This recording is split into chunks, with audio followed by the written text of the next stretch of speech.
चैतन्य ज्ञान सागर में आप सब लोग का स्वागत है। आज करंट अफेयर्स जनवरी माह 2025 का हम लोग शुरू करने जा रहे हैं। यह सीरीज लगातार आप लोग को प्रतिदिन मिलते रहेंगे। तो चलिए हम लोग शुरुआत करते हैं। अगर आप लोग को वीडियो अच्छे लगेंगे तो लाइक और सब्सक्राइब कर दीजिएगा और दोस्तों तक शेयर कर दीजिएगा। देखिए, कहता है कि 1 जनवरी 2025 को नए देशों ने संयुक्त राष्ट्र सुरक्षा का अस्थायी सदस्यों के रूप में 2 साल का कार्यकाल शुरू किया। यानी किस 5 नए देशों ने शुरू किया तो याद रखिएगा, इसमें कौन कौन है। तो पाकिस्तान, डेनमार्क, ग्रीस, पनामा और सोमालिया। ये सारे जो देश हैं आपको 2 साल के लिए संयुक्त राष्ट्र सुरक्षा परिषद में अस्थायी सदस्यों के रूप में नियुक्त हुआ, या कहने का मतलब है चुना गया। अब देखिए, दूसरा हम लोग क्वेश्चन की बात करते हैं। किस देश ने जनवरी 2025 में सार्वजनिक स्थानों पर चेहरा ढकने का प्रतिबंध लगाया?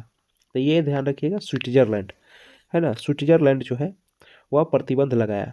तीसरा क्वेश्चन आपको कहता है कि 2 जनवरी 2025 को Jammu Kashmir Ladakh through the edges पुस्तक का विमोचन किसके द्वारा किया गया? तो इस पुस्तक का जो विमोचन है वह ध्यान रखिएगा, यानी अमित शाह और धर्मेंद्र प्रधान, ये दोनों आदमी द्वारा जो है Jammu Kashmir Ladakh through the edges पुस्तक का क्या किया गया? विमोचन किया गया। चलिए दूसरा अगर हम लोग देखें,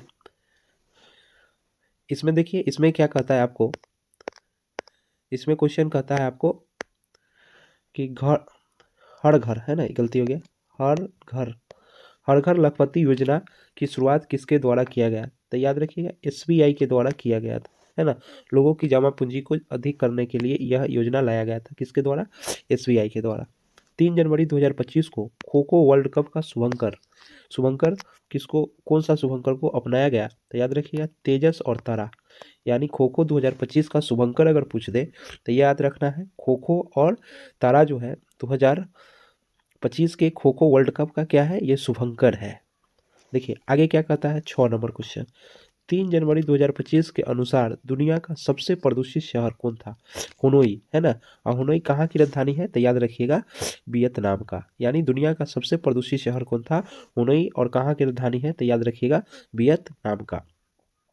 अगला अगर हम लोग देखें, देखिए क्या कहता है इसमें, कहता है कि 4 जनवरी 2025 केंद्र सरकार ने थोक मूल्य सूचकांक का आधार वर्ष जो है, पहले 11 से 12 था, इसी के आधार पर कहने का मतलब है थोक मूल्य सूचकांक जारी किया जाता था। इसको अब संशोधित कर दिया गया है, ठीक है।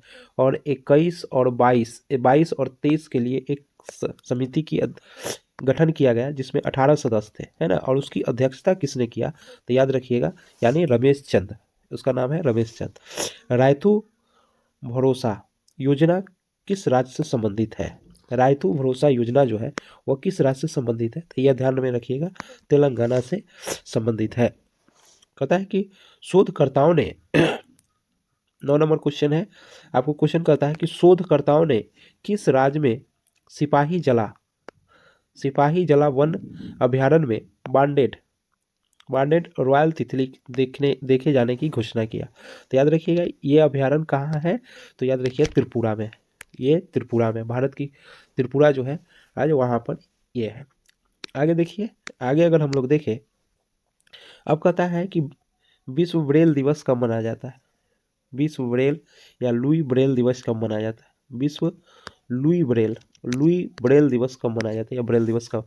लुई ब्रेल एक कहने का मतलब, ये भी अंधे होते थे। ब्रेल लिपि क्या होता है कि जो आदमी अंधा होता है उसको पढ़ने लिखने के लिए इस लिपि के माध्यम से प्रयोग किया जाता है। ये 4 जनवरी को मनाया जाता है। लुई ब्रेल के नाम पर ही लुई ब्रेल दिवस को मनाया जाता है। अब देखिए आगे क्या कहता है, 11 नंबर क्वेश्चन। भारत में तटीय और जलीय पक्षियों की पहली जनगणना कहाँ की गई? भारत में तटीय और जलीय पक्षियों की पहली जनगणना कहाँ किया गया? तो जामनगर, याद रखिए जामनगर कहाँ है? गुजरात में। जामनगर कहाँ है? गुजरात में। 69वें रेलवे डिवीजन का उद्घाटन कहाँ किया गया? याद रखिएगा, 69वें रेलवे डिवीजन किसे बनाया गया? तो याद रखिएगा, जम्मू कश्मीर को। तो ये आपको आज 12 क्वेश्चन था।